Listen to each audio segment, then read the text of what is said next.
ঢাকা শহরে এক ফকির calling bell চাপছে। বাড়িওয়ালা 3 তলার উপর থেকে বলছে, স্যার আমি আপনার সাথে একটু কথা বলবো, দয়া করে নিচে আসেন। 3 তলা থেকে ভদ্রলোক নিচে আসছে। আপনি কে?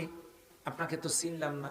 যে স্যার চিনবেন না, আমি একজন ফকির, কিছু চাইতে আসছি, তা আমাকে আল্লাহর রাস্তায় কিছু দেন। বাড়িওয়ালা মনে করছে আশ্চর্য ফকির তো, কলিং বেল টিপে 3 তলা থেকে আমাকে নিচে নামায় আমার কাছে ভিক্ষা চায়, ব্যাপারটা কি সাংঘাতিক বেরেন দেখি। বাড়িওয়ালা তখন বলছে যে নিচ থেকেই তো বলা যেত, আমি পারি আর না পারি ওখান থেকে বলতাম। ফকির বলতেছে এরকম আমরা বহুবার বলে দেখছি, উপর থেকে বলে মাপ চাই, দিতে পারবো না, তা আমাদেরও তো একটা মান সম্মান আছে। বাড়িওয়ালা তখন বলছে আপনি আমার সাথে আসেন। ডেকে নিয়ে 3 তলায় ওঠার পর ফকিরকে বলতেছে বাবা মাফ করো, আল্লাহর রাস্তায় আমি কিছু দিতে পারলাম না।